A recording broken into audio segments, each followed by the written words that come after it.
पश्चिमी उत्तर प्रदेश का ये शहर अमरोहा, जो हजरत सैफुद्दीन शाह विलायत की दरगाह के लिए भी जाना जाता है। लोग यहाँ दूर कहते हैं हजरत सैफुद्दीन 1262 में अरब से हिंदुस्तान आए थे। बताया जाता है कि उनके पीर ने उनसे कहा था कि जहां आपको आम, रोहू मछली और चावल मिल जाएं, वहीं रुक जाना।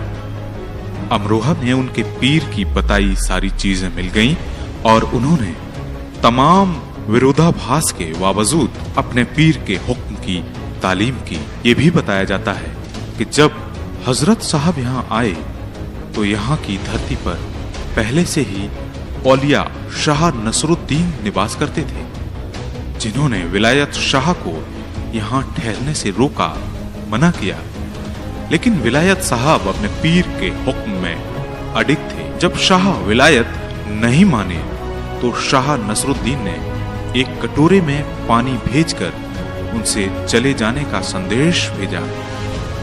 लेकिन शाह विलायत ने बजाय वहां से चले जाने के उल्टे उस कटोरे में एक फूल रखकर शाह नसरुद्दीन के पास भेज दिया और संदेशवाहक से कहलवाया कि नसरुद्दीन साहब को कह देना कि जिस तरह से ये फूल कटोरे में भरे पानी में तैर रहा है, वे भी यहाँ की धरती पर इसी तरह से रहेंगे। लेकिन हुआ उल्टा। शाह नसरुद्दीन ने उनके संदेश को सुनकर श्राप दे दिया कि अगर वे नहीं मानते हैं तो रहें, लेकिन जिस जगह वो रहेंगे वहां जहरीले सांप और बिच्छू निकलेंगे। जब इस बात का पता शाह विलायत को चला तो वे घबराए नहीं, बल्कि अपने पीर को याद किया और कहा, अगर सांप और बिच्छू निकलेंगे तो निकलें, लेकिन वे किसी को नुकसान नहीं पहुंचाएंगे, काटेंगे नहीं। और फिर वो यहीं ठहर गए। आज लोग इनकी दरगाह पर आते हैं, जहां से मन्नत मांगकर अपने घर चले जाते हैं। जियारतगीर यहाँ से बिच्छुओं को अपने घर भी ले जा सकते हैं, लेकिन उसके लिए हजरत साहब से अनुमति लेनी पड़ती है। कहते हैं कि अगर अनुमति लिए बिना अगर आप बिच्छू को यहाँ से ले जाते हैं तो वो आपको डंक मार देगा, और अगर आपने निर्धारित अनुमति तक बिच्छू को वापस दरगाह पर नहीं छोड़ा तो बिच्छू आपके ऊपर हमलावर होने में कोई संकोच नहीं करेगा। मैं ये कहना चाहता हूँ कि एक तो मैं यहाँ पर खादिम हूँ, दरगाह जी, और हमारी इस वक्त ड्यूटी भी चल रही है यहाँ पर।